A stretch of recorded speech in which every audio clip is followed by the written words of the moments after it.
Okay, awesome now. So instead of wasting your time, I think we can now get to start. So first, I think we can handle the introductions first. I think this is where we go through our presenters, get to know them, and then from there we can now get into the nitty gritty about this session. So I think we can start with, well, I think we can start with Alvo, Jeroben. I think that would be Cruz. Then we can go to Hidari. From there, I think we have Leo and Fake Joker. Yeah, so we can get started. So you're Alvin, huh? You can unmute and get to introduce yourself. Hello guys, I'm Alvin, or as all of you knows me as Cruz or some serious people.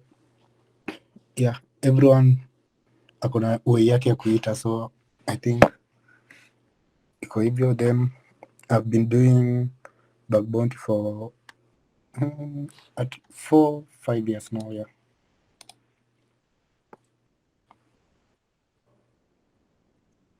Yeah, awesome. Also, for those that actually don't know him, he is actually our group's founder. I think he started out the group anyway. So I think now you can continue to Hidari. Buddha fanya ka intro. Hello, mnanisikia? Yeah, you're very much Okay. audible. Sawa, Hilary Soita. Code name yangu inakuanga Bionic. Bug Bounty for I think close to 4 years now. And yeah. Bug Bounty kidogo part time. Sifanyange full time. Like full time nakuanga NAPSEC engineer, cloud security engineer as well. Yeah. So kidogo tu. Yeah, nice. Apparently, think Alvo ni kama yeye alisema kwa full time into it ama I didn't hear his role actually, but I think we still have time to ask that. So I think can proceed now to Leo, then Oliver, and finally I think George Crypto just joined. So yeah, we can go in that order. Hello, you all. I hope you can hear me.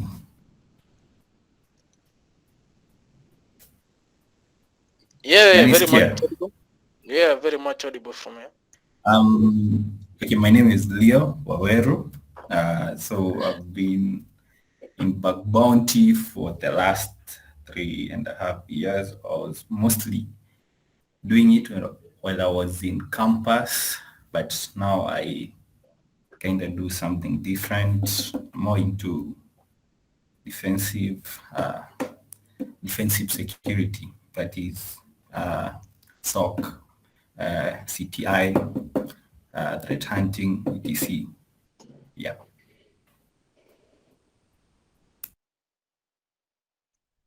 Ah, nice. I think, well, can still get to share your insights and if the bug bounty knowledge is actually applicable on the other side. As we hold on to that, I think you can now proceed to Oliver and finally get George. I think he joined, so should be preparing his mic as well. Hi guys. Hi.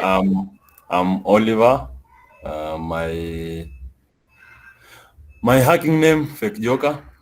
I've been doing Bug Bounty for the last, I guess, 4 years. I started out around 2020, 2019. In 2020 is when I was awarded my first bounty. So from 2020 up to now, I've been doing Bug Bounty, mostly web applications. Currently, I'm channeling to mobile applications, that is iOS and Android. Yeah, and that's me. I'm part-time penetration tester. That's me.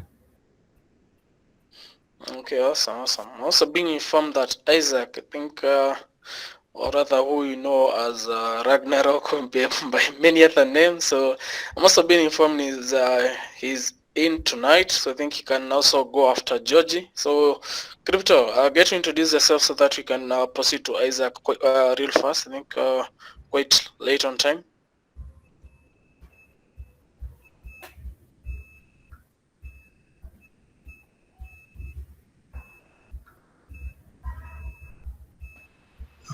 Hi guys, my name is Isaac. Code name is Ragnarok or Smokinesis, either of the two. I started Bug Bounty way back in 2018, and I concentrate on web apps mostly. Sometimes mobile apps, but that's a specialty, Fake Joker. It's a pleasure to be in this meeting for the first time, and I really appreciate it. I think next week I might come in with things to tell you guys. Leo tu nimekuja tu ile mbio mbio, but thank you so much. Yeah, well, yeah, it's a pleasure to have you around, since I think when you're talking of 2018, I do believe a majority of us were either in high school or campus, depending on who we be talking about. And it's also like, I think I've also inspired a few of us, since if you actually get to HackerOne and you've been on the readerboard for several years now, so it's a good thing. Crypto Georgie, any comments?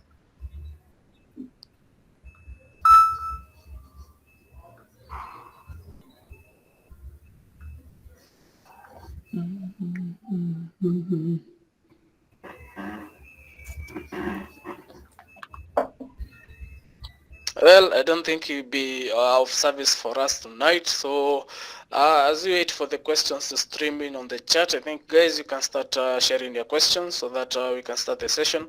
However, I do have, we can start with some basic questions for those who are joining us for the first time and they have no idea what Bug Bounty really is. I think since this is a round table, so I think if you're on the chat and you want to answer these, I think you can raise your hands among the 6 presenters that we are blessed with for the night. So anyone who want to tell a beginner, let's assume I've known nothing about Bug Bounty and you are dead, or rather you have been asked to introduce me to it. So who wanna teach me? Who wanna teach me what Bug Bounty is? Huh?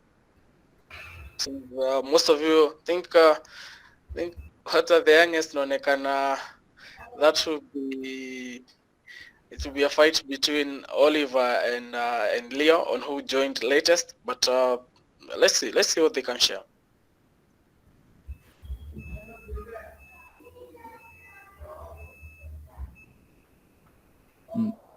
Kuna lineup ama? Wait, Hilary jibu tu unaweza jibu bana. Haya, mtu akiuliza what's Bug Bounty, basically I'd say Bug Bounty is just a platform where you're given to test your skills, basically in terms of we have a company that has services online that they're using, and they want people to find vulnerabilities. So instead of doing a pen test with one company, make it available for people to find issues, vulnerabilities, submit, and upgrade according to severities, all the way from medium, low to critical.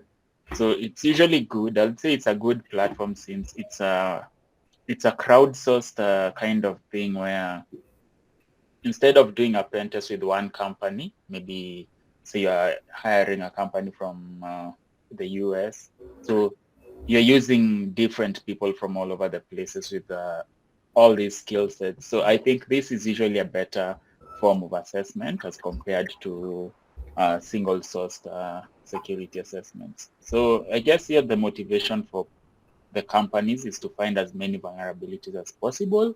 And the motivation for the people, they call them researchers, but the researchers who are trying to find these vulnerabilities usually money. As for me as well, I do it part-time, but for the little time I do it is usually for money. It's not that I want to secure people that much. Yeah. So that's for my side, and I think that's a good standpoint for my definition of bug bounty. Awesome. I think you actually just mentioned money, so I think most of us you just talk about bug bounty, whereby it's a platform that technically is guys just handing over money for vulnerabilities found. So before you continue, I think you came across something in the group earlier today, whereby a person reported a bug, but I don't know. I don't know. Let me see if I can trace that chat, because that didn't appear like bug bounty to me. So I think what you can get from your definition is that whenever you come across a bug on a site and you get to report it and coerce the owners for money, that's not bug bounty. Or am I getting you wrong? Yeah. See, that's the whole point. So it's basically an agreement between maybe say a company, like we'll just use Safaricom since it's the only one we have here. It's an agreement between Safaricom and the external researchers or hackers. And in this case, they have to be managed by someone, which is a platform like HackerOne, Bugcrowd. So basically, it's an agreement between the company and the researchers and the managers, which is HackerOne, that these people are supposed to submit these things. We've actually given them permit to look into our systems, and they have to stick within a specific defined scope. I know most of you have been handed the out of scope thing.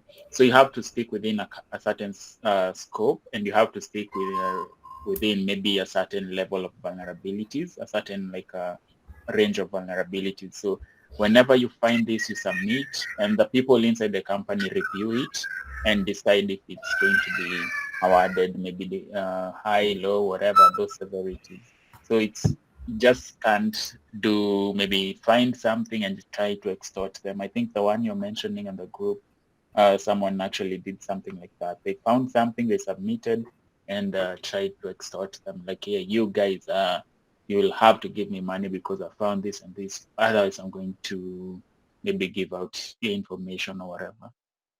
So that is, it's not bug bounty. That goes into another realm. Maybe just trying to hacking for other reasons. Yeah. Awesome. I think thanks for the insight. So I think from what I've learned is that bug bounty needs to be consensual. You don't just wake up, fire up some scripts, and you're not forcing the site owners or the app owners to pay you for that, or rather for the discovery. So that's a nice takeaway from my end. I think I can now proceed to the next question. This one also, it's a roundtable question. So let me see what I wanna ask. I don't know.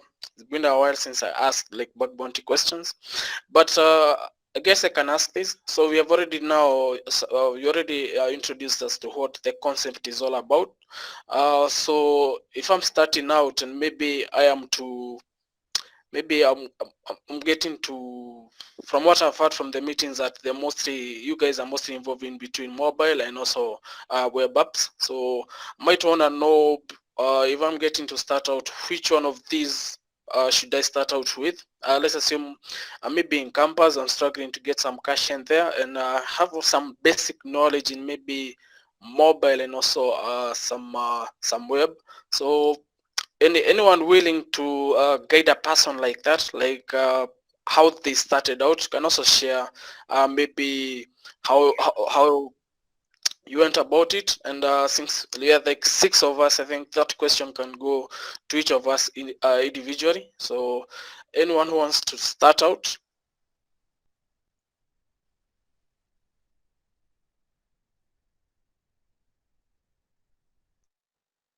So if I can answer that, for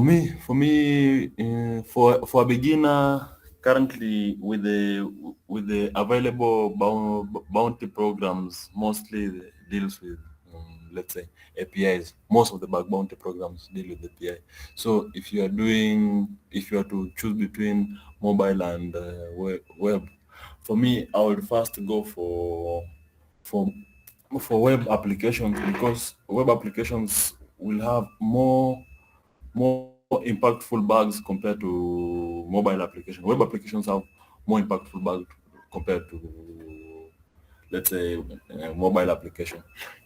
Let's say, for example, if you find an SQL injection in a mobile application, mostly it will be affecting a given user and exploiting that SQL injection in that mobile application. Most likely it cannot impact other users on the system.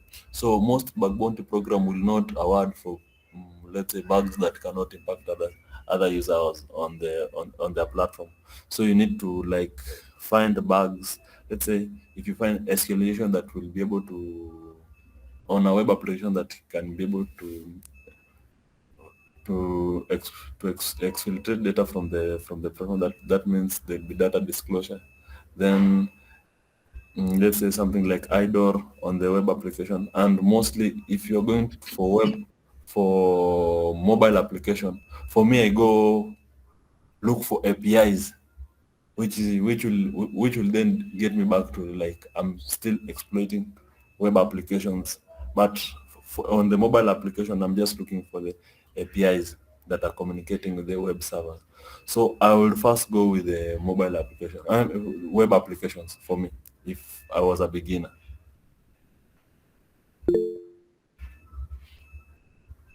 Awesome. So, does the panel agree, or would someone want to share some more insights from their end? I think it would be better to have different views, maybe.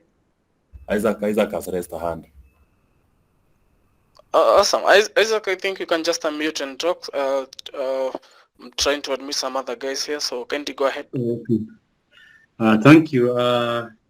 As Fake Joker said, web apps have a lot of low-hanging fruits.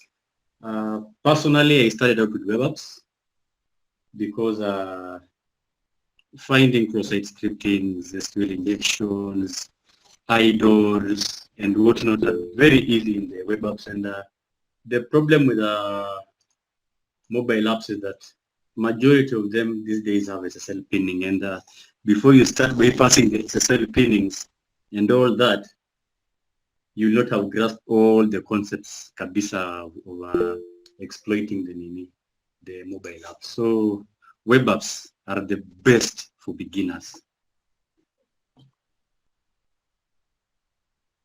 Awesome. Thanks. I think Peter, do you have a question related to this before Isaac hands over the session? No, maybe just a comment. From what Fake Joker has mentioned is that he'll be looking out to the APIs on both the mobile app and on web apps. So these would actually point to the APIs being more promising. So that would mean, the current web applications, they are not as much, how would I put it, as much advanced to be API based. So that would mean there's no much promise on the web front.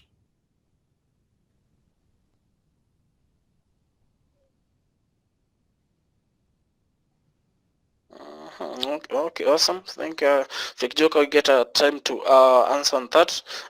Back to Isaac, I think he did mention that if you're a beginner, I think this is what coming out as a commonality between the two guys.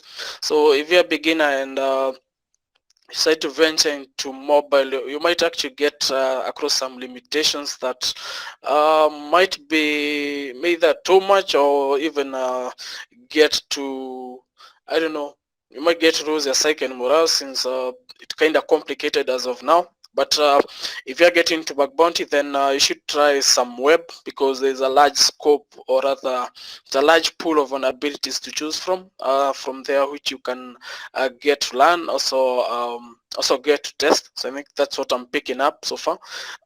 Anyone who wants to share something on the same before maybe we can go to the next question? I think we have already heard from 2 of the 6. Koimel, I did not get what Peter asked. I think he's asking on the functionality of the mobile API, the APIs. So I don't know. Maybe Peter, you can correct your question and paste it on the chat so that we can ask it directly to Fake Joker. Since now we're just taking we're just taking the comments from the panel. Then we can go to the Q&A part. Alvin, you can go ahead. And also Leo after Alvin. So Yes. So I think the Isaac and Fake Joker are right. Starting with web applications will be easier because I think there are more resources than other sections of bug bounty. Let's say mobile, iOS, or hardware hacking or binary exploitation. And also someone doesn't need to have that concrete programming skills. Let's say in mobile hacking, which you should have some Java knowledge, but in web, I think most people, when they start in IT, they usually start with writing simple HTML, CSS, JavaScript. So it would be easier for guys to start with web applications. awesome. Also getting to pick someone who is willing to. I think you just mentioned like even with some basic knowledge that I think this is being offered to those in first year, maybe some basic JavaScript, basic CSS and HTML. So if you can get to stick to that, then you can even maybe get some web bugs. Unfortunately for the Java side, for the mobile side, that might not appear until maybe their third years. I believe in most campuses, Java, another mobile programming course units appear after third year. So if you're just getting started and maybe in campus, I do use a campus tag because I don't think there will be anyone in high school, unfortunately. And if you're beginning like bug bounty after campus, I don't know. Well, this still applies for that. So I think we go to Leo quick fast. So Leo, you can also share a word or two. Okay, so for me, I'll speak to that beginner person who is interested in bug bounty, but they are coming from a different field, or they have never done anything that is related to cybersecurity. So first thing I would like to tell them is they need to acquire basic cybersecurity skills. You need to go to things like Podswigger and learn about XSS, CSRF, SQL injection, IDOS. You also have something that helped me a lot when I was starting out is before I figured out where best I was placed, I used to read a lot of reports. I used to read a lot of other people's reports, because once you start reading reports, it kind of gives you an insight on how to go about exploiting a bug, rather than you just learning about SQL injection on Podswigger and going to find it, because the knowledge that you're going to get from What's up? Podswigger, pardon?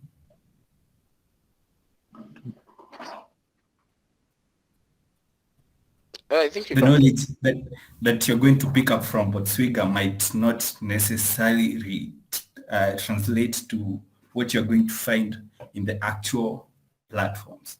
So having basic skills in cybersecurity and read other people's findings. Go to something like HackerOne. There are those public disclosed reports. Read those and you'll have something to start out with.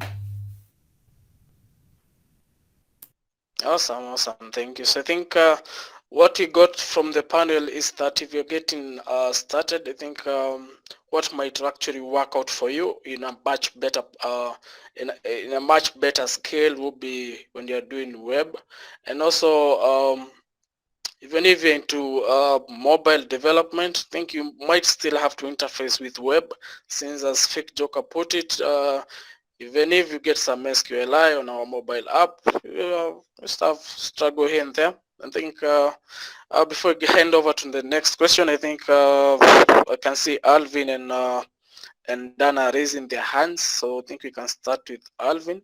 Alvin, then Dan.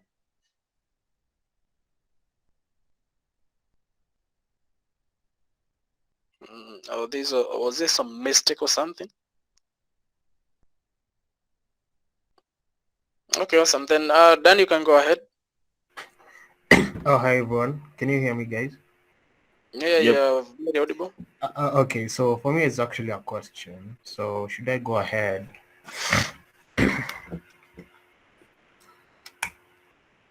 Okay, so for me, it's a question, and I think the question is.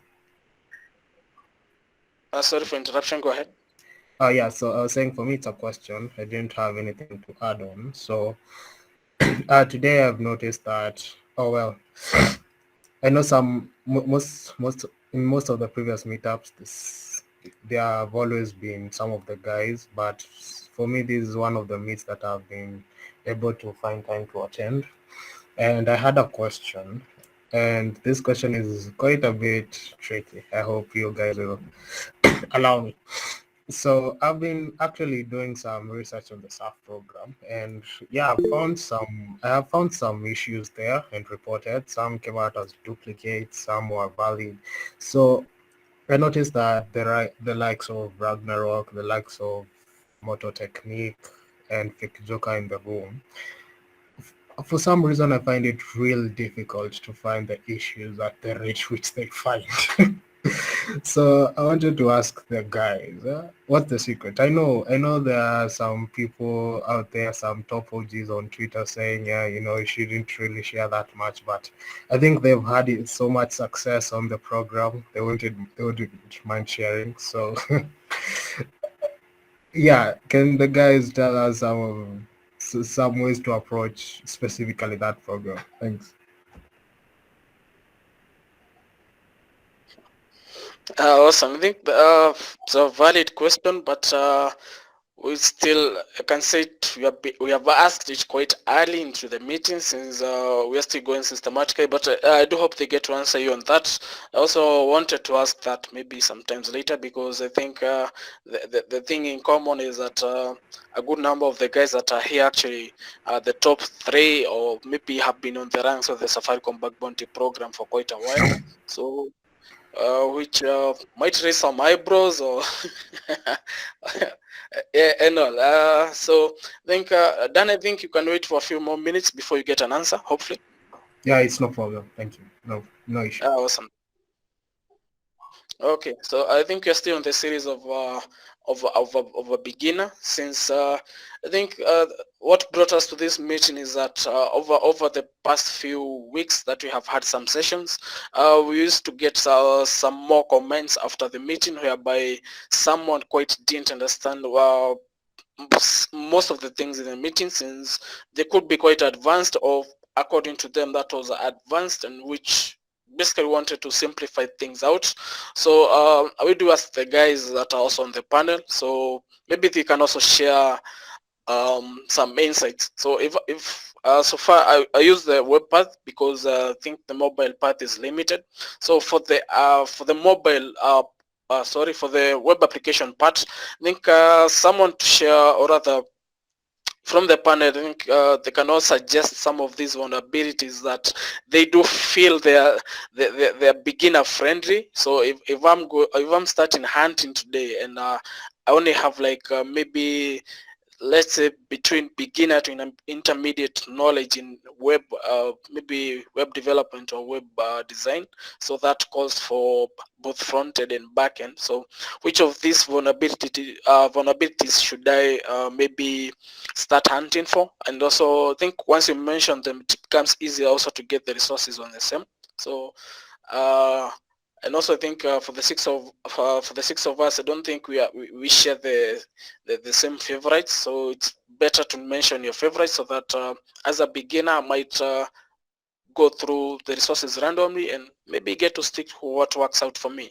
So should we start alphabetically? Then that means we have to start with Alvin. Yeah, it's so. In my opinion, I think XSS can be a good bug to start hunting if you're a beginner, because it's easy, and yeah, it's easy, and then you can easily get resources. Then I think CSRF and Open Redirect can also be easier bugs if you're a beginner.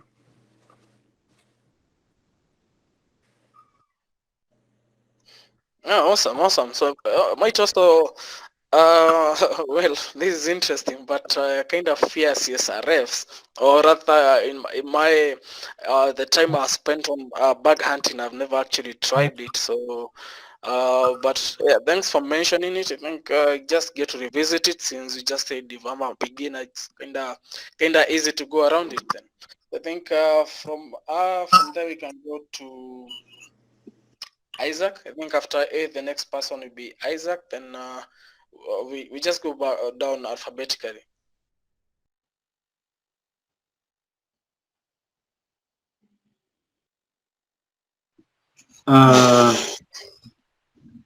Personally, the bug that I've gotten mostly is usually SQL injection. That's the ton of the bug that I've gotten. But for a beginner, I'd concur with Alvo cross-site scripting. And then also business logic errors. I think that is some of the part that the developers usually forget a lot. Business logical errors a lot. Thank you. Yeah, awesome. I think we get back to some interesting parts that you mentioned there. So, but let's just run on the guys first, then we get back to it. So I think from I we go to we actually fix Olive. I think is it Oliver or Leo? I think we are to Leo. We're on to Leo now. Then hey, wait, guys. Yeah, we first go to Hilary. My apologies, Hilary. Alphabet was not the first. Alphabet zimechanganisha hapo.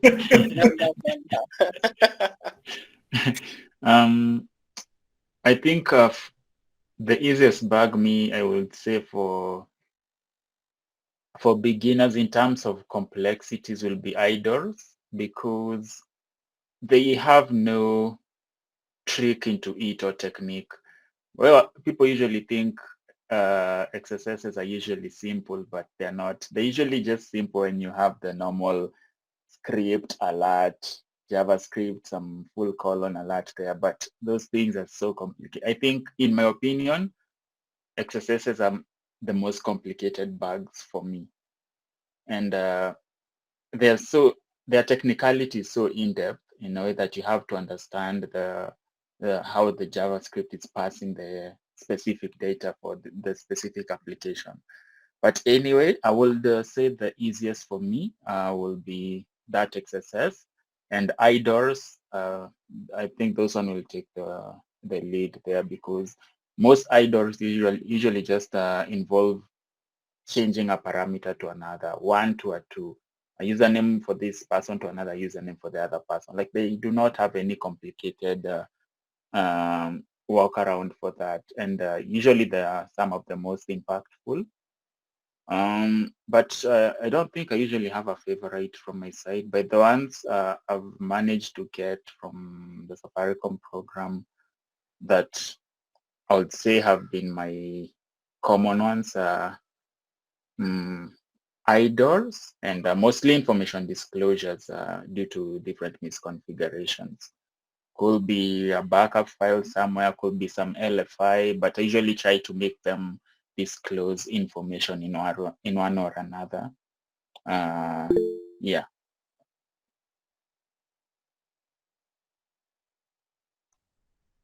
Awesome. Thanks for that. I think we can So I hope you guys are also taking notes, since by now I can tell there are not so many server-side recommendations for beginners, but I think maybe Leo and Fake Joker, you also mentioned some of those. So you can now go to Leo. For me, I think I'll just underscore what Soita said. I usually go for idols. That's like the only bug I had for. Before I knew it, I used to like spend a lot of time looking for XSS and stuff like that. And yeah, I hate JavaScript and stuff like that. But I'd say the bug that I've found the most of the times were idols, specifically APIs, specifically GraphQL APIs. I know they have a long schema and most people hate going through all that, but I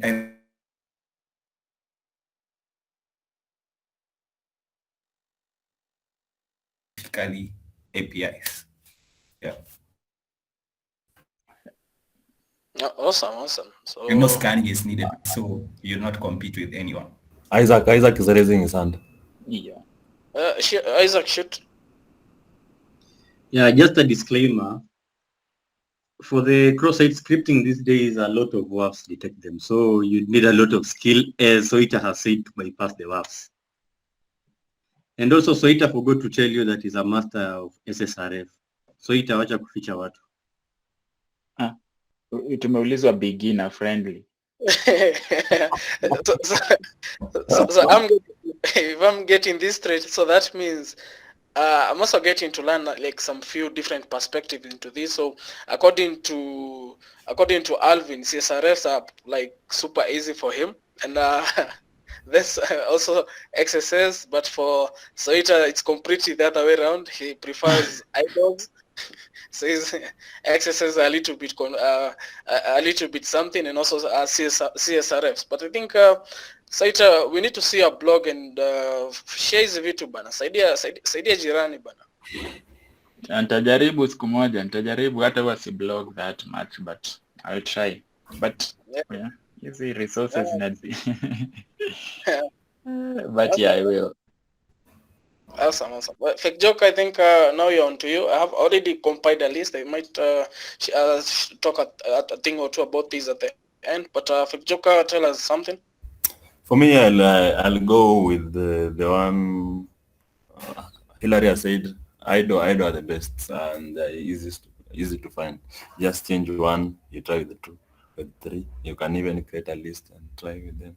So for a beginner, Ido would be easier. And if let's say something wait, Hilaria, beba mtoto man. Nachuna mtoto. Poleni, nimesahau commute. So for me, Ido will be easier for a beginner. I see Alvin is saying request smuggling. Up to now, I've never understood request smuggling that good. I know how it works, but I've never understood it that well. Then for XSS, currently there are more, let's say, frameworks. Most developers are using frameworks which mostly will, let's say, will prevent XSS by default. So for me, Ido will be the best. Even most of the time while I'm doing the reversing apps, looking for APIs, most of the time I'm looking for Ido.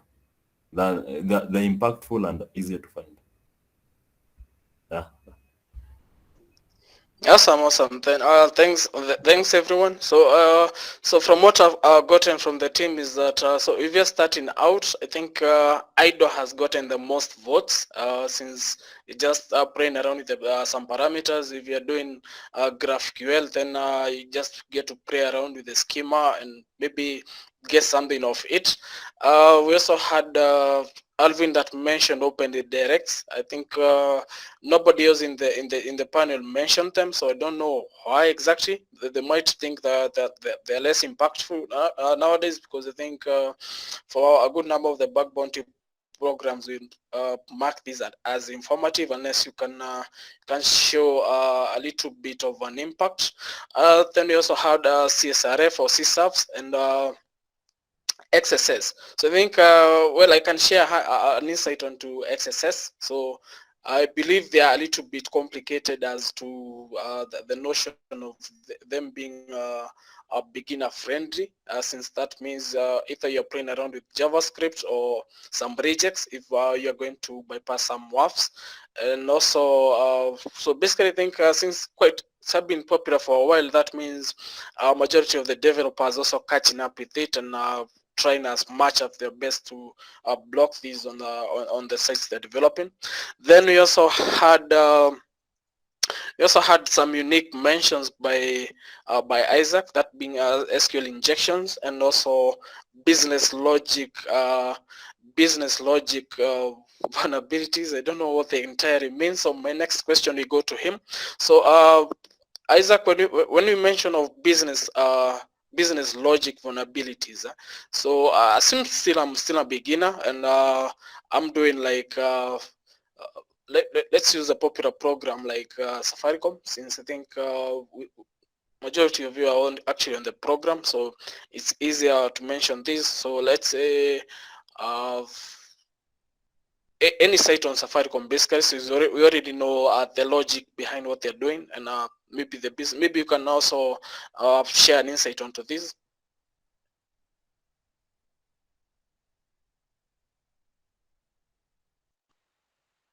The business logic errors are just what can I say? It's a flaw that happens with the application, maybe the website, the mobile application, or the web service, when it does not behave as expected. It occurs when some logic steps or a workflow can be avoided.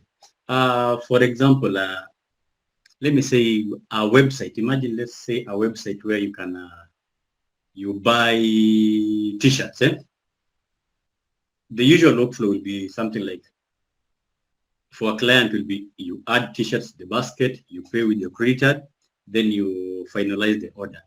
But now, what do?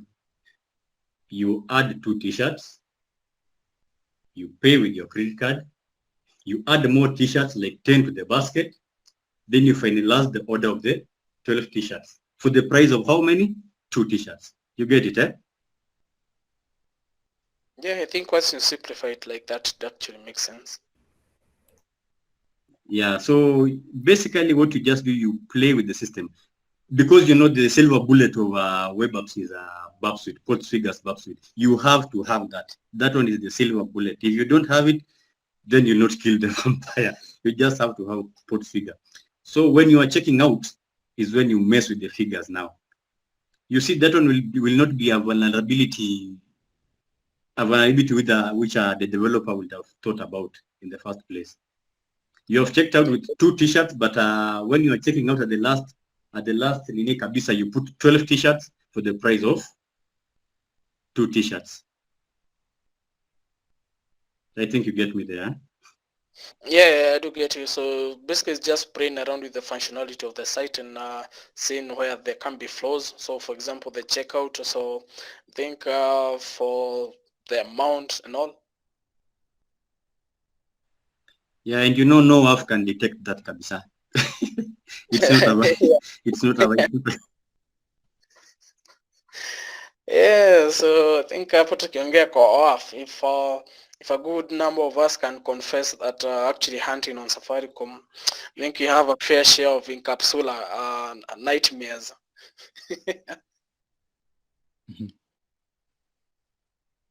I think I can add true, on to true, something true. small. Yeah, someone was adding something. Yeah, in regards to what Isaac was saying, the business logic. So there's an assessment I was doing, and I noticed on the reset password there's a JSON field. So in your web UI, you're supposed to on the web UI you're supposed to input your password, click reset password, and then it sends you a new password or a password reset link to your email.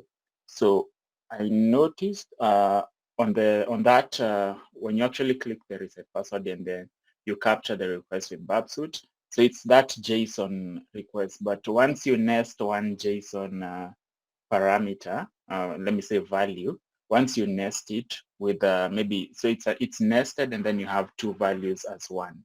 So I input the first email address, which is the one I want to reset the password for, and then I nest it and then I put another email address. So basically it will send the password reset link to the first and the second email addresses. So basically it's like an account takeover.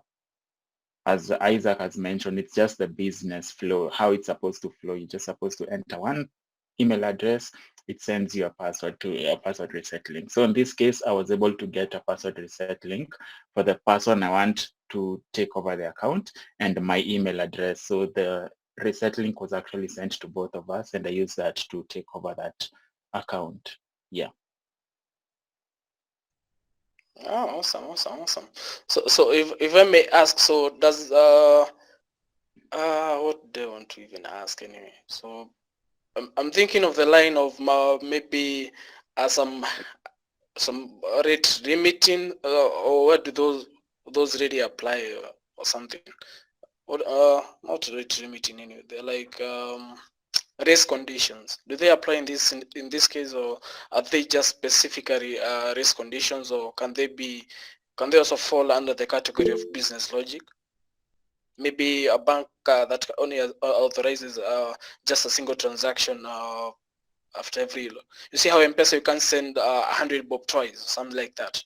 So let's say you can maybe get to bypass that. So might be a business logic, I think. Yeah, I think so. Hapo kwa M-Pesa na shuku, but race condition, I think they are more bug at the same time business logic. For me, that is. Yeah. Then hapo kwa M-Pesa bado kuna discussion kubwa. Yeah, I know I have a special interest on that. So I think you had seen someone was raising his hand. I think, Peter. Yeah, Peter, go ahead. So I wanted to contribute on your discussion on the business logic. So it's not just about what you are talking about. You could also consider on what FakeJoker is quite interested in, M-Pesa. Say, what would happen if you would do, say, send money to Hillary and negative 100 shillings? What would happen? Now, those are the failure points on the business logic.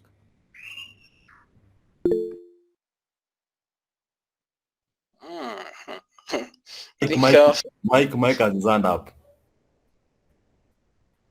Yeah. Mike has his hand up. Yeah, Mike, go ahead, and also Isaac. I think I can see also Isaac's hand. So, Mike, then Isaac. Hey, hi. I wanted to say something about. Can you hear me? Yep. I wanted to say something about business logic. Technically, many bugs can be categorized as business logic, because even IDOR is a business logic bug. I heard you asking about was it race condition? Even that is a business logic bug. Just technically anything that affects the way you can abuse the functionality of a feature or something inside. Yeah, something like that. Awesome. I think, Isaac, I saw your hand up. No, I concur with Mike kabisa. I just wanted to say what Mike said kabisa. Awesome. So, I think now we can. I think we have at least 10 to 15 minutes on this session remaining. So I think from here, I think we can ask the questions we have, and we can start with some that I had seen on the chat. So the first was from, okay, so I think the first would be from Alex. He was asking on how much automation you guys do in your methodologies. I think, do you go again alphabetically? Alphabet zinanipiga chenga, guys. Wache kwe random juu mtu kama mimi sina automation. Oh wait, you actually do like fully manual on your end? On my end, I tried automation, I failed, so I focus on manual. Oh, awesome. So, any other person? Me personally, I'm fully manual kabisa. I don't automate anything. Maybe the only thing is automating any subdomain when there's a new subdomain or anything like that. But the rest is fully manual kabisa. Oh, Yeah. okay. Oh. Yeah, on Explain my, what you do, bana. Alvin, sorry. yeah, my PMV ni manual, but kama ni automation ni zile access control bugs using authorize burp suite extension or intruder. So nothing complicated yenye naona Twitter watu wamehost sijui some scripts on cloud. Hiyo sijafanya bado. Oh, wow. Okay, awesome. So I think Hilary? Me nime-automate some portions of it. So for the actual hacking and all, that one I haven't automated because you will totally miss a lot. But the ones I've automated are for simple things like notifying me when a new subdomain is up every few hours, checking for these backups, maybe stuff like SQL injections because I crawl maybe your URLs to see if they have maybe get parameters that I can try and SQL inject. So the ones I've currently found so far, since I had not set up Safaricom yet, but for the ones I've recorded, maybe a couple of backups, those ones are usually like a prompt from my automation framework, like you're able to find this and this and this .tar.gz. I was able to find this, sends me like an alert on Slack, and maybe some SQL injections. It even goes further to tell me like I was able to dump this database. You may try and look at it. It was this and this parameter. Some LFIs, maybe try to tell me this host is vulnerable to LFI. And usually they just send me on Slack. But when it comes, those are just like the normal recons. But when it comes to the actual looking into stuff, looking into JS files and all that stuff, those ones are usually pretty manual. I'd say manual usually works way better because some automation frameworks you may try to use, you might learn some of them do not give you the best results because it's a tool maybe someone just created, you forked it from GitHub, but there's something it's missing. Like there's a time we had a discussion with someone, they were missing a couple of subdomains, but I know it's usually just going there and actually just running sublist, subfind and all, but you get some of them get missed. So you start questioning like, why did it miss the automation framework? But when you actually do it one by one, tool by tool, SSL, you go to search.sh, you start going manually and looking at stuff, you find, okay, there's something that I missed. So there's an openness to doing it manually. Yeah, but if you have a specific methodology, I think you can try and automate the recon part maybe. Yeah. Oh, awesome.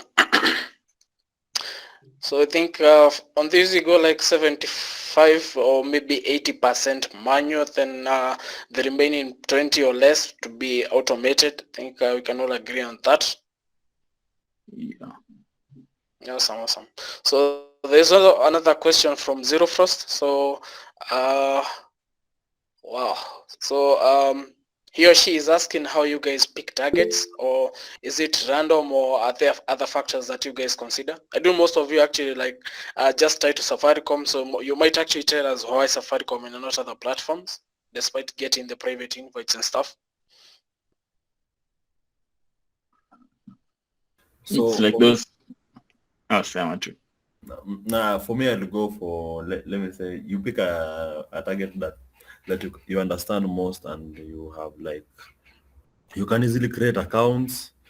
Let me say, most of us, maybe we can say we majorly focus on Safaricom because you can easily create your account. You'll have full access to all the applications. Like I was trying to hunt on Vodafone, Vodacom, the one for Tanzania, but it's hard for you to like find bugs because you need their phone number and you cannot access it. So there are some functionality that won't be able to access. So you'll be limited to finding bugs like information disclosure. But like let's say if you want to like go deep, you need to find something that you have like full access.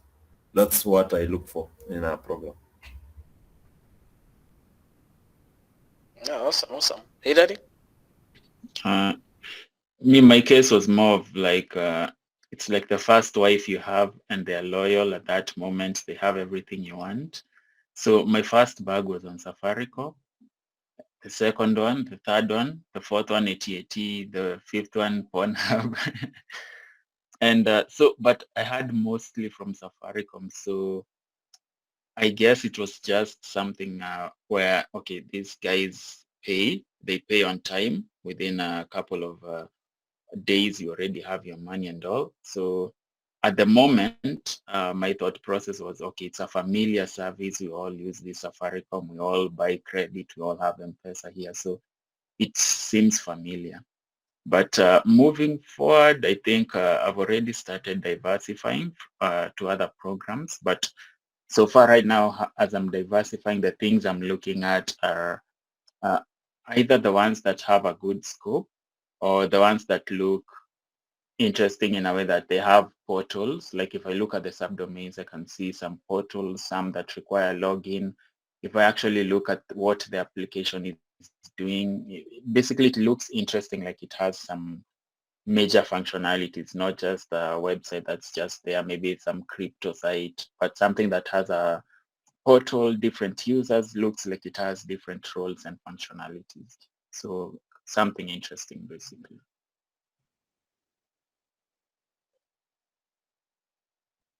Oh, awesome. Isaac, I think you can also share your insights on the same.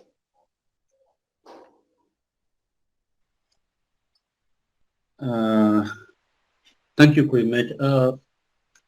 Of course, I also major in Safaricom, but that's just because we understand Safaricom better, and we have the Safaricom MSISDNs, and so we can access most of the applications. But what I can tell you guys, you need to spread your wings. Hillary and Fake Joker know that I got a 5,000 USD bag in 5 minutes in another bounty. Very fast, I was even surprised. And for the guys who major in cloud, watu wenye wanajua Amazon, AWS, kama unajua na umenyamaza tu, you are actually sleeping on gold. That I can tell you for free.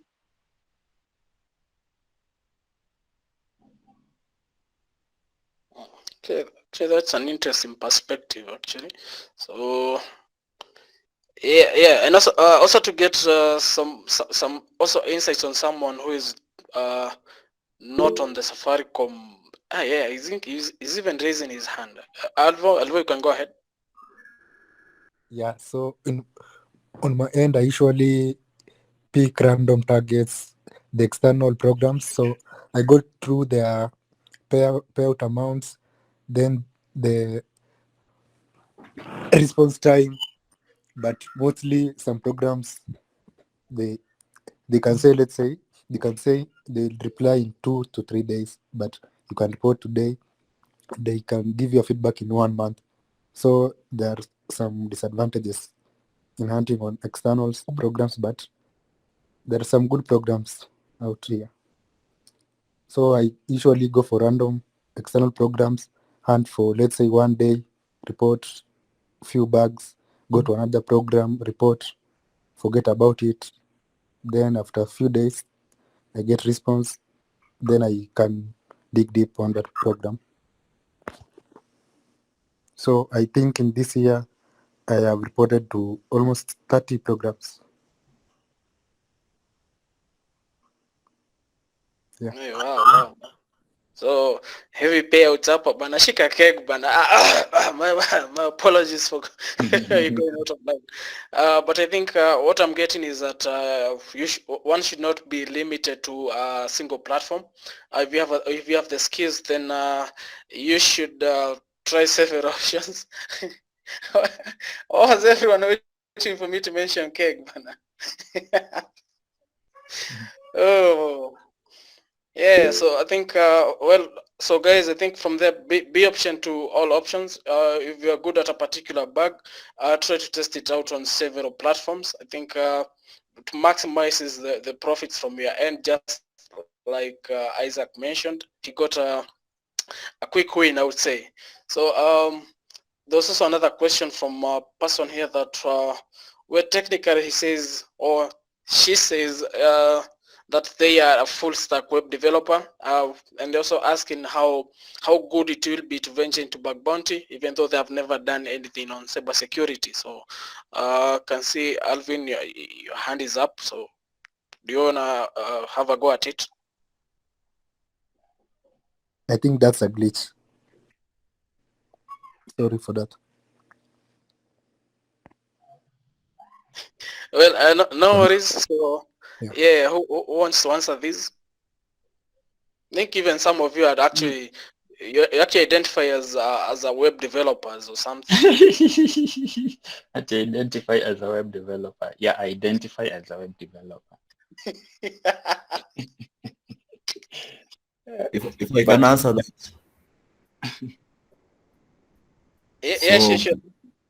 So for the full stack, for me, what I can advise, maybe for this person, clearly he knows everything, or he or she knows everything, but he doesn't know maybe how to look for them. So the best way you can do is just to go read some report, how people are reading, finding the vulnerabilities, the kind of vulnerabilities, then you can start reporting. Because if you are a full stack developer, then for me, you know everything. You have everything you need for bug bounty hunting. So you can just go ahead, read some reports, go read how people are finding the bugs, then you can go ahead and start. You find your bounty program and start hunting on them. That's it. Awesome. So that person is lying on a talent or something. So I think Isaac. What I'd advise guys is that when you go to HackerOne, if you are just a beginner, just go to HackerOne's activity. You'll be surprised the resources that are there. HackerOne's activity. There are a lot of bugs over there. You can even copy paste the bugs. Yeah, I think I can actually mention something on that. So there was a pen test that I was working on, and while going through the HackerOne activity, got to pick up some of the XSS payloads, and mind you, they actually fired on a site on production on the PT I was doing, and so I can actually confirm on that, because depending on how, or rather, whether it's a full disclosure. If it's a full disclosure, you actually get to see the thought process on getting these bugs and all.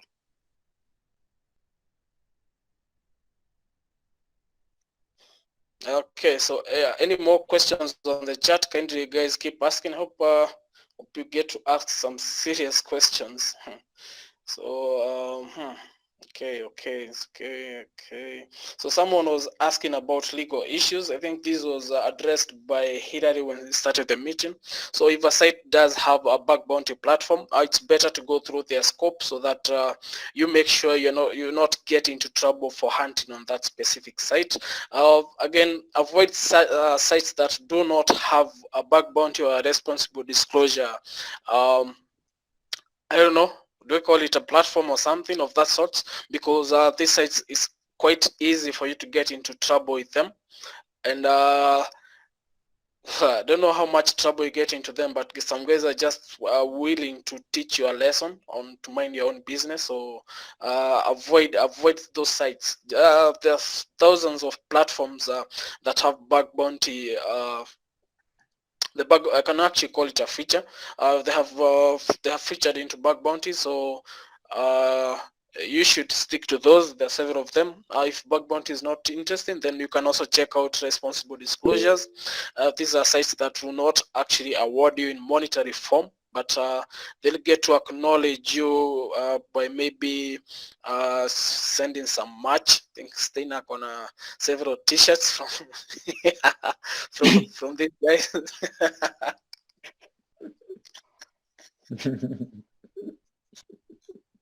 Wow. Msome blog ya Steiner, huyu jamaa kuna vitu huko. Yeah, he has actually shared some quite insightful.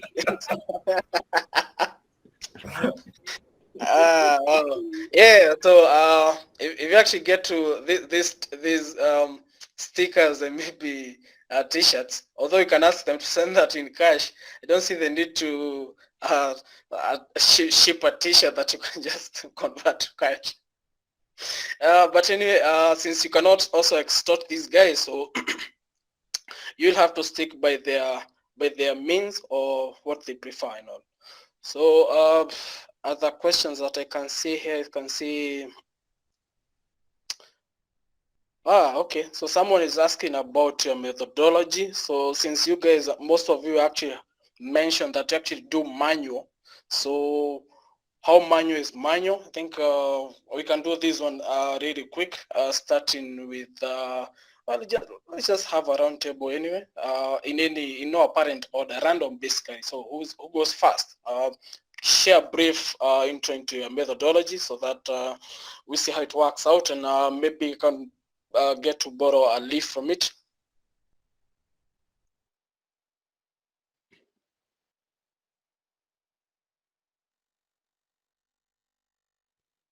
Okay. Since no one is volunteering, Alvin? Yeah, so starting this year, I changed my methodology. Last year, the previous years, I was going directly into the application, signing up, then firing Babsuit, going through the requests, and then finding bugs. But after hunting, or let's say collaboration with some like Fake Joker and Skylar, I learned about recon, the deep recon. So nowadays I start with recon. I can take 1 or 2 days. I run the script, Amas, Subfinder, Pure DNS to find the subdomains. Then I collect JavaScript files, go through them manually, and also with some tools like Truffle, Hog, and yeah. Then after the recon, I now sign up and then go through the requests.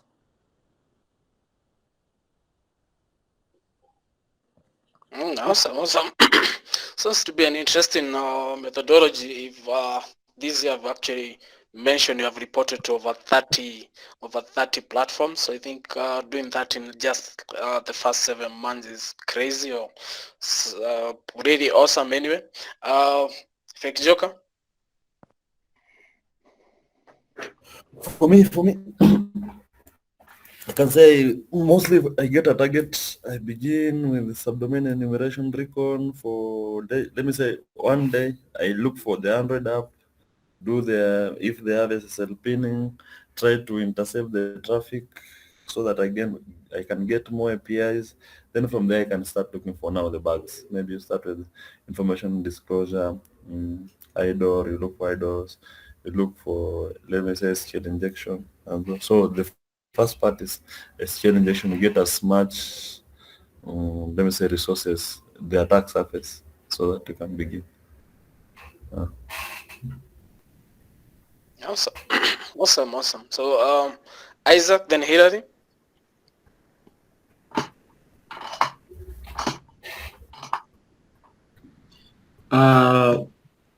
Me, basically, I usually do a lot of recon. Hillary and Fake Joker can tell you that recon is everything. Then after that, I usually use Hillary to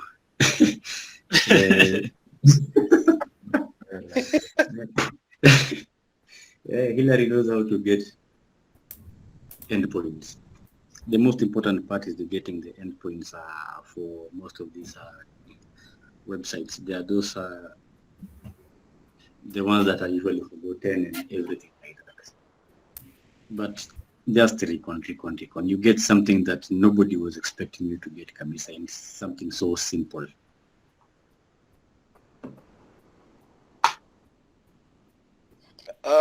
Before you finish, actually, there's someone who is asking, so roughly how much time should one spend on maybe a recon? So let's say just came across this new private invite. So how long? Because I just said like recon is everything. So according to this recon, how should I go about it, and how much time roughly should I spend on it?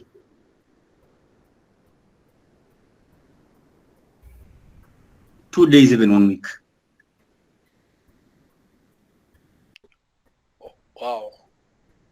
And I can actually confirm that most of us we're actually guilty of. I don't think there's anyone who has done recon for a full week on a platform other than you and maybe Oliver and Fake Joker. Since I do get to assume that you guys have a you know a Catrio team, since you're all complementing each other in terms of the skills you have and doing this. But so I'm actually thinking. So what will I be doing through this week? I have the subdomains, maybe I have the parameters, maybe I also have well, I don't know what else comes after that. Maybe a sitemap.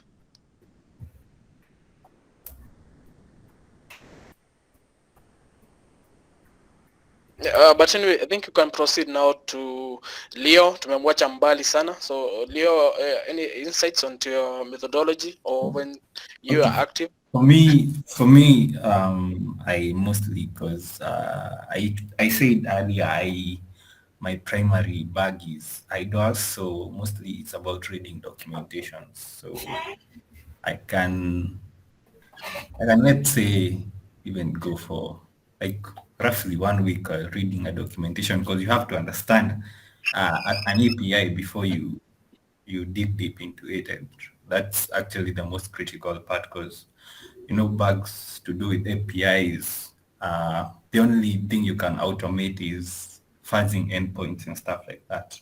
You can't automate much of it, so you have to like be very manual about it. So mine is reading documentation and understanding the infrastructure or the thing that I'm going to look for vulnerabilities in. Awesome. So I think now we can get back to Hillary. I think he's the only one remaining. I don't think mine is that much different. Normal recon, subdomains. From there, just try to get some endpoints, still recon, and just try and abusing the functionalities and seeing which one matches something different, which one looks like an interesting one to find an SSRF, which one reads from different files where we can try and get maybe LFIs, RFIs, if they're remote, basically the same thing, the SQLIs. So it's basically recon and try to hammer it down. But from my perspective, I also use Isaac, since he does it full time. I use him to find a new domain. So whenever he calls me and tells me, hey, there's a new domain, because I hardly do this, maybe once, twice a month if I'm lucky. But if he tells me there's this domain and it's interesting, I'll start looking into it. Maybe I'll probably find something he missed, which is very rarely. Maybe Fake Joker as well there. Try to see what you can get. But I don't think the methodologies are usually that much different. Maybe the defining factor for most people, because the bugs we usually get are just common bugs, the bugs that you actually look at them and say, okay, I think I will have gotten this one. How did he get this one? But the only difference is the time and how persistent you are at looking deeper into something. So same endpoints, same all these things, but just the difference is just looking deeper and deeper and deeper and putting in more time, because with time you end up finding more things. And I don't think there's anyone who will, as much as we use the same methodology, there's a different look to how different people will look at applications in a way that I don't think can be taught. So everyone will look at it differently the more you do it. I usually understand that, initially I used to say Isaac has some contacts in Safaricom. That's why he's getting all these things. Like he has to have some inside information. And I really had some beef with him initially because that's what I believe. He has someone on the inside and he's giving him all these domains and endpoints. Yeah, but eventually when I touched base, I recognized, okay, he's just putting in so much time and effort. Same as Fake Joker, he's really come up really fast. He just joined the other day and is already catching up. So it's all about putting in the time, and a methodology will stick out by itself. You'll actually find yourself developing a methodology in a unique way. You're looking at applications that the other person is not looking at it like that, in that way. So yeah. Awesome. Thanks for that, actually. Because while just to admit it, I was just looking at the Safaricom leaderboard here, and as you just said, whichever the methodology you get to use, we still not get this.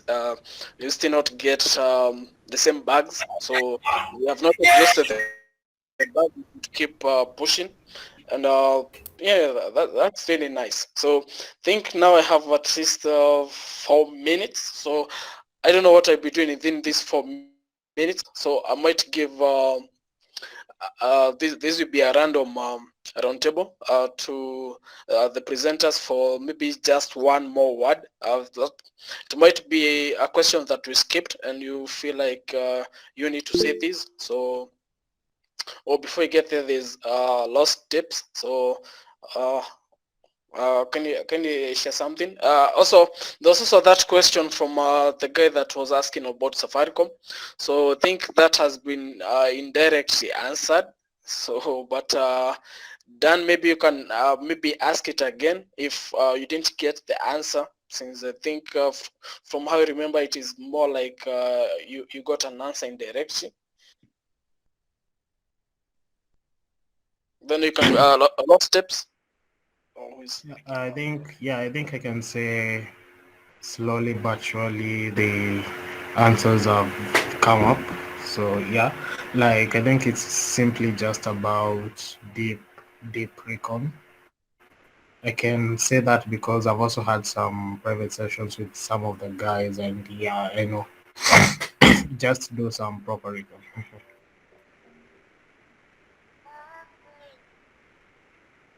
Awesome. So we also had yeah, go ahead. I have a question for Hillary. Sure. Yeah, Hillary, what's your valuable asset in your bug bounty toolkit?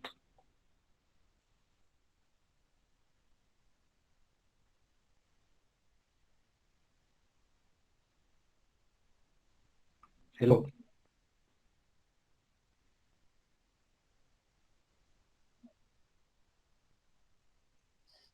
Yeah, Hillary, I'm a unit top secret. Oh God! Oh, you've asked a question.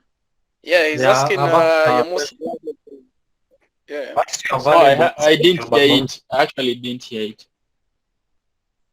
Your most valuable asset in your bug bounty toolkit.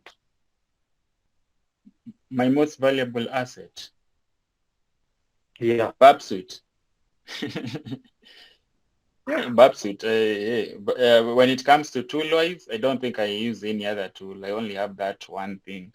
I have Babsuite, and probably the other things too will just be skill-wise in terms of collaboration and with other people, just to find out how they think. So I'd say is how I approach vulnerabilities and the applications. In this case, I really love reading a lot, blogs, and collaborating with Akina Fekjoka. So far, I think when it actually comes to actual collaboration, like you guys are both hammering the same asset, it's usually with Isaac or Oliver. So I'd say that knowledge sharing is also a really good strong suit where you get to learn a lot from people. Yeah, and just reading a lot. That and Babsuit, I think we're good to go. Babsuit pro or community? It really doesn't matter, but pro preferably because of some extensions and all that. Yeah. Community, community, man. But why have community and there's a cracked version of the Babsuit out there. You can actually crack. It's a Java, and Java applications are very easy to crack. You're denying thanks for the yourself. answer. Ni syntax error, by the way. Mkwaje wase? Tafuta Dr. Farfar. Dr. Farfar. Kama Isaac anatumianga Dr. Farfar, inatoanga Babsuit community. Same thing either way. Unakula pesa lakini mwezi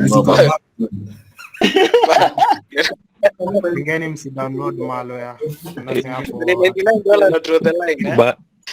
Ni kama kupata memo ya hiyo malware bwana. Jina ina ping C2. Password na username. Dr. Farfar atapiga kitu siku moja. Mike, tafuta Dr. Mike, tafuta tu Dr. Farfar Mike, utakuwa sawa. Aizo anaongea Dr. Farfar ndugu yake bana. Na Alvin atuambia kitu. Inatuambia kitu, endo pro huko. Yeah, thanks. Ni syntax error. Mimi nilikuwa naulizia swali. Nice. Awesome. Wewe hey, kuna majina mengi buda.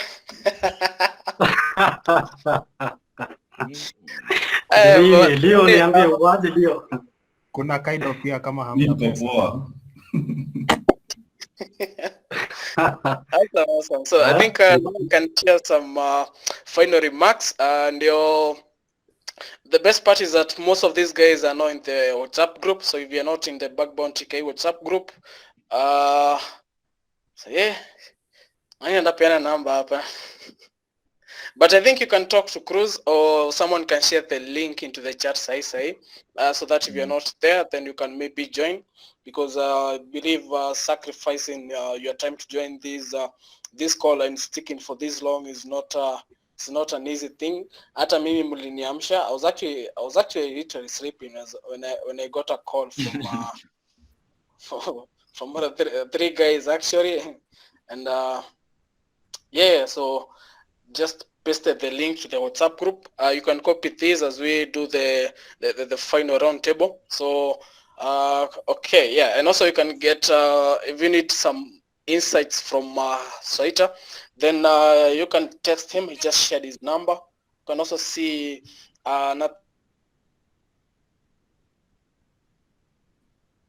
from Cheroben, that would be Cruz or Sirius or something. So anyway, so let's start with Isaac. I think I can see you on top of my screen right now. So give us some last words as we close off. Hey, nani anayon sahi bana? Yeah, so anyway, Isaac, the floor is yours.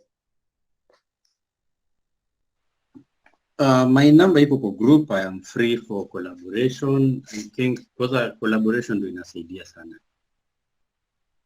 You can hit me up on WhatsApp anytime. Na unaongea tu Kiswahili, si lazima uongee Kiingereza, na usiniite saa mimi siku hiyo. Kama Kirundi. Anytime. Yeah, so that's actually really something. So if you come across a bug that maybe you're finding hard to exploit, or a site that you feel you can find more, I think these guys are open to collaborations, same as I. So na watu wacha kuitana saa. It's really weird. So then Fekjoka, some kind words ama usitusi mtu. Kwani na kama mtu akutusi watu mi kenye nitasema ni mi pia mi niko collaborations, I'm open for collaborations na jaribu kuexplore new avenues, new programs nini. Mi huongea na watu, mi sinanga shida yote. Mi ni Castainer.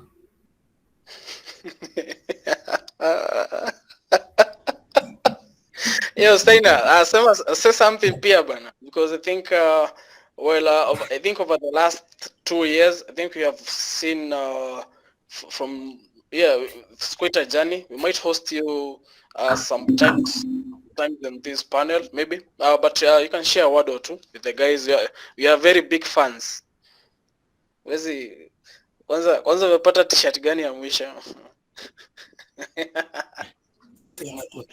Steiner 254. Ma socialite ndo anaekanga 254 kwa jina. Steiner mimi nadai kichoba. Crocs zake ni kama kegi ya nani sasa kwa imet. Crocs 254. Kuna wengine walimtumia hadi Crocs. Kai.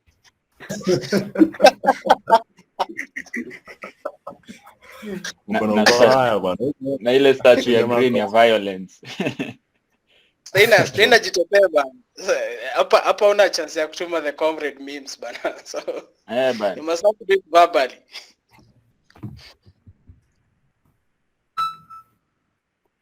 Yeah, I think as we wait for Steiner to get his unmute mic, we can proceed to nani hajaongea bado. So I think Hilary. Just to stress, Yeah. What watafute babsuit? You don't have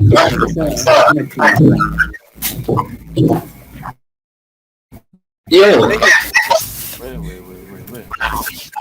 Unaweza tuma sticker wapi? Ndio umoja. Okay, bibi yangu kizungu si mnajua? Ati anatumia walkie-talkie bwana.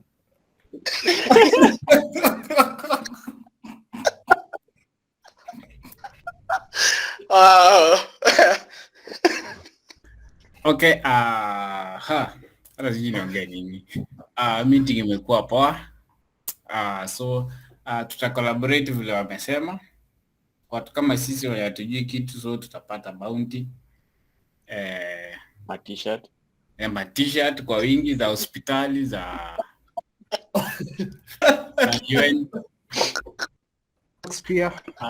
Hood. Okay, but again, kitu naweza ambia wase wenye wanaanza bug bounty, usirash kwa hakawan manzi. Unaweza jinyonga bure. So what you can do, kuna a couple of programs zenye tulisikia Alvin alisema. Serious, yeah, Alvin. So such programs, unaweza pata program ina reply, then you can hack yuko, then utapanda tu skills zako pole pole ukihack. Ukiingia hackawan direct, like umeingia hackawan unakimbishana na kina fake joker pale safu, utaona moto. Na kitu tunajua tu kutafuta kitu kama TLS cookie and stuff. So ni kunoma. Okay, but everything is a progress, and you just update and upgrade your progress. Ukiendelea, you develop your own methodology, because if somebody gives you their own methodology, taka noma sana kwako kupata bugs nayo. So what you do, you just create your own methodology and you keep updating it every single day. Most importantly again is practice. I mean, usipate bug ingie nyasi. So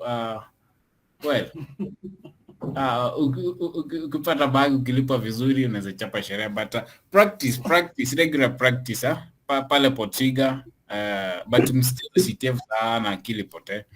So well, that's all. Na mtumie birthday gift ya Crocs. Makofi.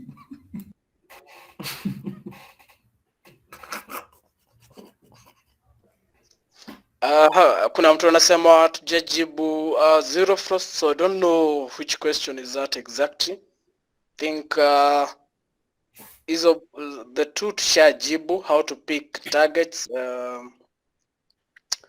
Which other one was there? Oh yeah, nadhani anauliza ya whole team me which is the highest paying bugs. Any critical bugs. Hizi kitu kama information disclosure, hizo kupata ma email za watu wanazilipa juu sana. So ukipata SQL injection, actually hata XSS unaweza pata critical bug ukiexploit further. For example, ukionyesha venye unaweza like steal cookies using XSS. Usipate XSS una post alert unaachana hapo na report. Onyesha venye unatumia XSS ku steal cookies, vitu kama hizo for account takeover. Upate kitu kama idle yenye for example unaweza tumia ku transfer money from a user account, kitu kama hiyo, ama kufanya nini, anything inaka impactful to the nini. So actually hiyo ndio inafanyanga most of the time unapata bug but unaona iko chini kabisa. Isaac anatuambia to relax kwanza, tutulie kwanza, tutafute a more impact kwanza ndo to report. Juu ta report a lower impact bug, then after sometimes unapata high impact, wanakuambia hapana, hii imekosiwa na hii, so tutalipa hii lower, so hii high hautalipa. So ni vizuri unatafuta impact kubwa kabisa kwa any bug unatafuta. Yeah.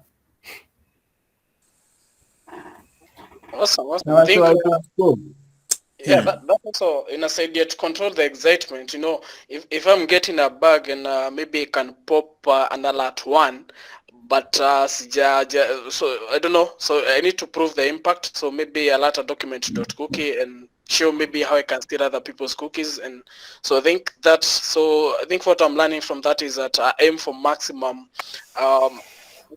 what? Severity. Maximum impact rather. So if you get a bug and you think you can be able to escalate it to maybe show a maximum impact, I think you can maybe hold on to that. The only issue is that the risk of duplicates and so yeah. So okay.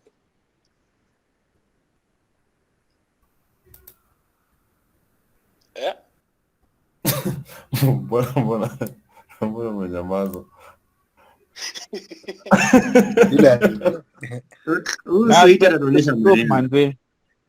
Unakula bugs wewe. Wacha nimalize. So out of scope, mtu alireport kitu ati sijui kwa out of scope. Mtu anaenda aje out of scope? I thought the part tunafaa kupata ni informational ama duplicate.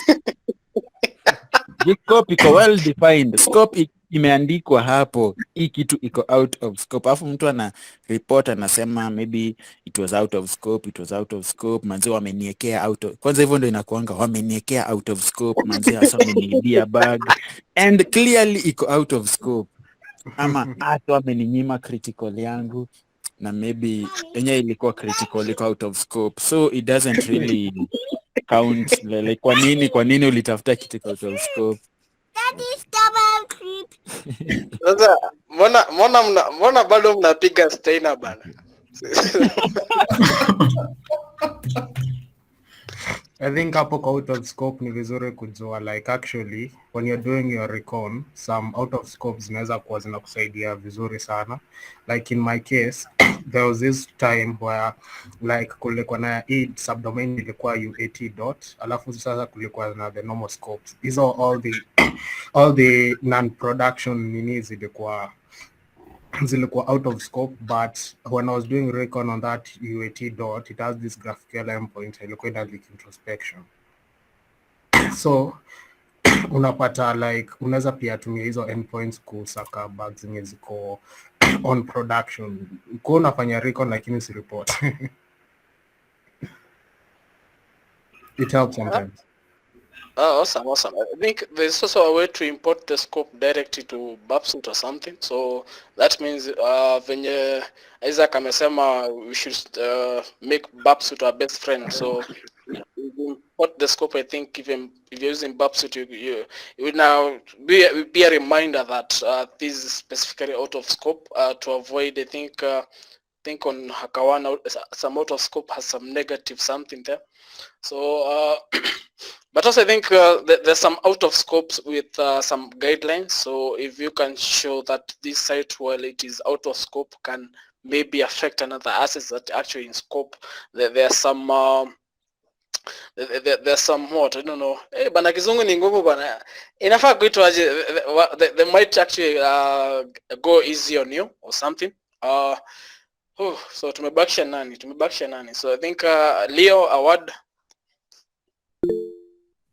For me, I think the most critical thing when you're starting out in bug bounty is persistence and patience, because if you go inside, if you start it out with the hope that I'm going to land these high-paying bugs and I'm going to have a major cash out, you're just going to be disappointed at the end of the day. And it really takes time before you land that first bug, unless you had like prior knowledge. But when you're starting out, you have to be very patient and persistent. That's it. Awesome. You can see Alvin is raising his hand as well. So, Alvin. Yeah, so mi naona after mtu amegain some experience, you can try other things. Let's say hardware hacking, kuna some programs ziko na drones, vitu kama hizo. So yeah, maybe unaweza buy drone ama hizo ma speakers, smart TV, ya try kuhack, ama unaweza emulate the firmwares, ama unaweza reverse engineer the firmwares and report. So after hiyo unaweza jaribu Chrome extensions, kama Chrome extensions, desktop apps, juu watu wengi waangalie hizo sides. Alafu another point ni ukipata low bugs unaweza try kuchain na other bugs ili ipate more impact. Then niko ready kushare external programs kama ile nilifanya I think some 2 weeks ago. So kama wewe ni beginner una feel HackerOne umejaribu imekuwa noma, unaweza kuja nikupe external programs zinalipa haraka na utapata bugs. Alafu collaboration inasaidia. Kuna vitu nimelearn within hii time nimecollabo na wasee. Na pia nilikuwa na propose kama watu wanaweza jaribu hata physical collaboration, mna agree location, wasee wanakuja na malapi, unachagua a program, then mtu akipata bug anasema, then ma report, mna discuss about it, unapata mmelearn. So hiyo ndio my points. Awesome. I think Apple mentioned here about other things other than mobile and web. I think there are several, since kuna, I think even on background they have that thing for vulnerability researchers. So kuna watu wanasema I do play CTS and maybe I'm good at reverse engineering and maybe binary exploitation. So if you feel like you can venture into bug bounty for that, maybe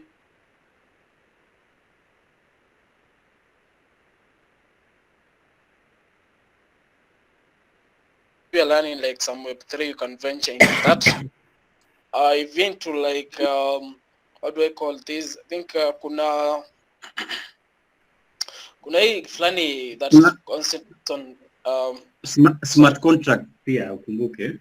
Yeah, kuna pia the smart contracts quizzes. They are all highly scaled.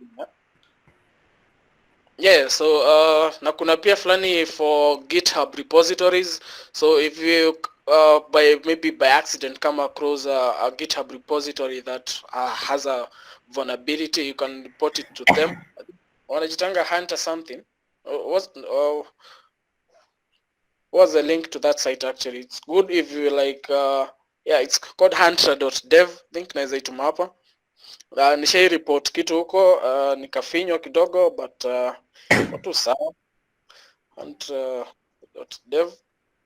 So if you like, if you're actually good at source code analysis, and because I think most of the bug bounty platforms would part of the source code, so I think you can also try hunter.dev to see the assets in scope. Then if you are good at it, Nasai, we have the capabilities of AI. So if you get any bug report, they have monetary rewards and as well as CVs. So having a CV na pia fiti sana kwa CV actually. What else? Niliona some two hands. Naona ya Daniel Sainde iko up. I don't know Castina alitoa. So Daniel, do you see something?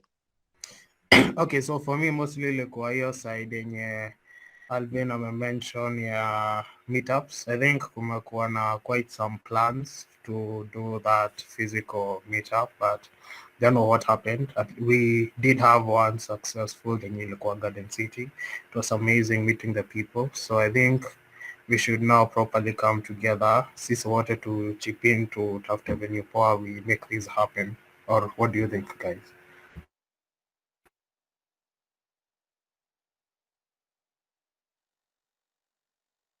Yeah, actually, it's actually a nice idea. I think on a small scale to work for collabs. This is whereby if you guys are in a specific region, you just come together and maybe do a collab on your convenience. On large scale, unless tupatane tuchape mkegi, because if you're going to meet like the 20 or maybe 10 of us, chances of us actually being productive are quite slow. So, but I think that might work. Tukiwa wengi si Msemi brand ambassador huyu. Wakeg bwana. Yeah, but I think we had some plans. So before the year ends, I think we should have a meetup with the guys that will be around. With the guys that will be around. So mkwe karibu. Niliona Steiner unachukua mkono ukiweka team form. Hapana. Mine was to just echo what Alvin said. Yeah. Okay. So okay, what was I to say again? We can try. Yeah. There are a lot of hunters inside the Thika Road, so probably we can plan. I know Alvo is in the sides. Fake Joker. What do they think? Fake Joker wakiwa na cruise na tukujia na rides, so hapo tunaweka tu mafuta. I think that will actually work. So iko fiti. Kuna hata wakisumu bwana.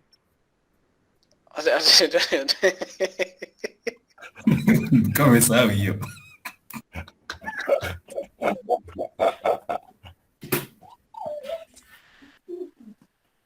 Hilary anawajua.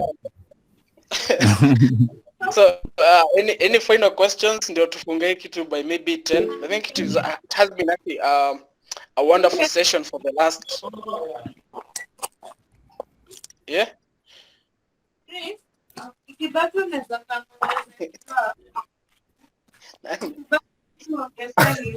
Mimi niko sawa from my end. I think I need to add, yeah. Yeah, awesome. So I think we might have a similar session.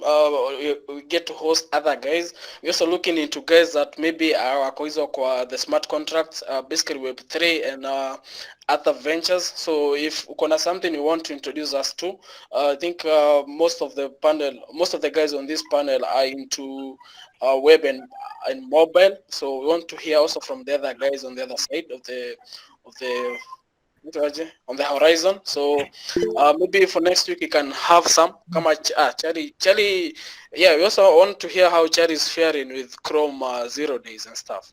And also I do remember that someone had, I think that was Peter, did mention on maybe something on 0 days. So funny thing about 0 days is that if you get to report to a site about a 0 day, then well, if it is not directly affecting them, then the report maybe have the bug, bounty, blah blah blah. Just report it directly. Get the nini. Unaweza amua pia kuikulia kando, but depends on how they basically go about it and all. So yeah, so I think for next week we need more volunteers and not have tricky complicated topics for now until we are all ready. So slowly get there. Isaac amesema he might be booking us a session really soon, so we're also looking forward to that. 1 more minute. Anyone have something to say before we close off? Yeah. I told you mtu anaweza ni DM anytime, but just to tell you, I cannot share any bag with anybody. We have to collab officially kabisa. Oh, yeah, it's actually fair. Sikuje nikuulize sample, yeah? Yeah, there are no samples. Hakuna sample kabisa. Maybe if it's a public program, but anything private program is only official. Oh, awesome. Then I think sasa ndio disclaimer if someone wants to reach out, I'll see, because I think they think that you might give them something for free and stuff. Then yeah, it's it's nice having that disclaimer and all.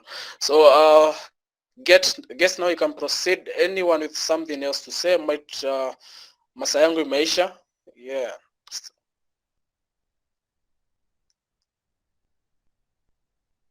Okay, awesome. So I think well, it was nice having you around for the last almost 2 hours. I think the session started a little bit late by 10 minutes or so. So, but thanks you for thanks all for persisting this long. I think getting 47 guys na bado mko, it's very interesting. Charlie, sema kitu, then we drop off real quick. So I'm raising my hand and I'm wondering, why are you being a racist? Anyway, I had a quick question for Isaac.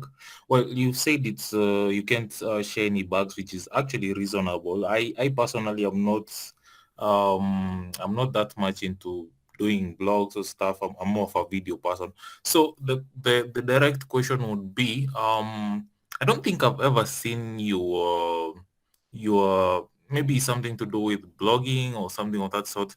Would you be comfortable, let's say, having a bug and then referring to the platform as redacted.com, just highlighting the methodology of how you found some bug and something of that sort? I don't know if you're comfortable with that. Yeah, I can definitely do that, but for a program like Safaricom, I can definitely not even try to do that. That one will be out of policy completely. But for you, Hamza, I'm very sure most likely you are in the Safaricom bug bounty. We can just collab. If you are in the program, we can collab together and find bugs together. But for other programs, I mean, I can even, there are public programs, I can give you the bugs, no problem. But for Safaricom, it's no. Maybe we collab together. If I may ask, are you on the Safaricom bug bounty program? Yeah, and I don't think you actually quite got the question. Mm-hmm. It's not about you sharing the bug. It's about I think I can share with you a sample that Alvin has done. It's a private program, not necessarily Safaricom, but he highlights on let's say an idol he found. So he refers to the site as redacted.com. He mentions on how he did recon on this stuff, and then blah blah blah. You're not necessarily disclosing the bug or the platform. You're just giving an ideology on how you approached stuff and found something. Oh, now I get you. Maybe I can consider that. I'll just see the nitty-gritty. Sawa. But I understand your question, Kabisa. Oh, okay, sounds cool. Awesome. So if there are no further questions, then well, I would wish you good night nyinyi. You can have a very nice evening ahead. Tupatane hapa next week. So as I said, we are looking for guys into anything more than web and mobile. We still have some guys like Akina the Eclipse. I think he's faring well. We also have our integrity guy Crypto Georgie also faring well on that side of things. And also we have Kina Charlie that maybe doing vulnerability research on Chrome and another software. So it should be nice, So until next week, guys. Cheers. Cheers, man.